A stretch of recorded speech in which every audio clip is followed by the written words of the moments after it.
Hey folks, today I'm going to show you how to convert your 20-volt Dewalt weed eater, the string head, to a head with blades on it. This will allow you to cut thicker brush, things like that.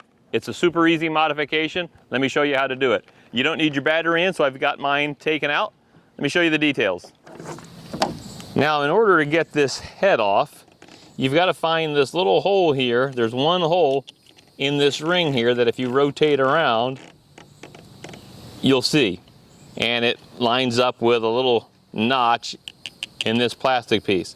So you get those lined up and you're going to have a screwdriver in there, and just wiggle your screwdriver around a little bit until it sinks in as far as it's going to go, about an inch. Not a big deal, but if this doesn't work, it's because your screwdriver didn't go in all the way.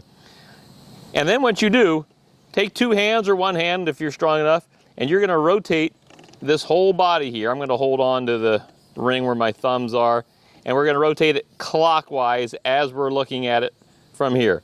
So it's the opposite of lefty-loosey. In this case, it's righty-loosey. And if you rotate this, it will unscrew. And what the screwdriver is it's holding the shaft of the screw here, or the shank here, the threaded shank. It's holding that in place so we can unscrew this. And it just comes off. And you can see we've got this threaded shank here. That's great. Next, you're going to take the kit of parts that came. You can see this thing came with a whole bunch of nuts and bolts. All I'm looking for now is the nuts. And I'm going to just try some of these nuts to find one that works. And keep in mind, you're going to screw it on backwards, lefty-tighty. So I'm just going to, and do this by hand.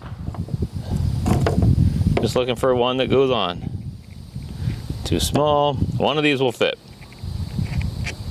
There we go. So that's the one I want. I get all the other stuff out of my way, with the exception of this metal washer. You're going to leave this ring here, whatever this is called, this metal ring here.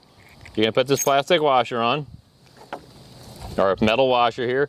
You're going to take this head that comes with it.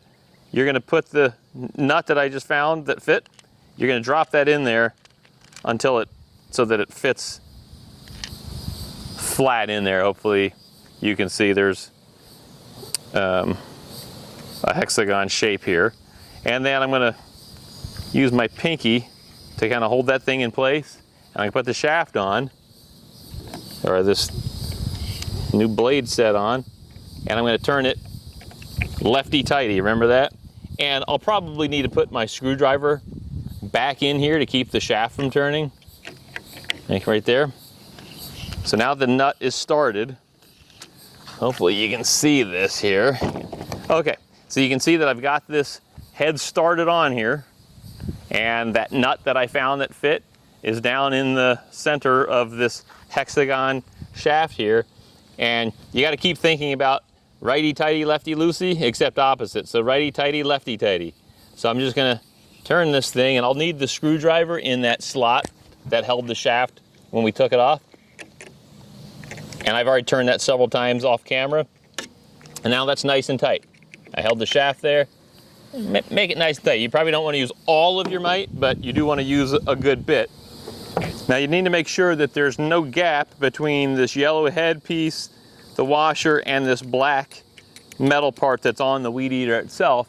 If there is, you'll need to unscrew it and put on this thick black washer, plastic washer that comes with this whole set. You'll put this on the shaft first, then the metal washer, and then this head. And that's to ensure that this head's not wobbling and not tight against the screw. Now, if or when these plastic blades break or wear out and you want to replace them, super easy. The kit comes with 3 replacement blades. You can buy more of them online. But the way to remove these is push this red button in on either whatever blade you want to do, and then push the blade inward toward my thumb. Just slide it through, and it'll just go right out. And then to put a new blade on, pretend this is my new blade, I'm just going to do the same thing. I'm going to push the red button down and then push it in from the outside until I catch this. You can see it here, these metal post there that's going to hold this thing in place. I got to get it to catch, and right now it doesn't want to. There it goes. I pulled it in, and that's how easy it is to replace it. It takes seconds to do that. And there you have it. This thing is done. Took me 5 minutes to make the video and show you how to do it. This thing works. You're ready to cut some heavy brush. Good luck. I hope that was helpful. If it was, I appreciate a like and a subscribe. Take a look at the rest of the things on my channel. Thanks for watching.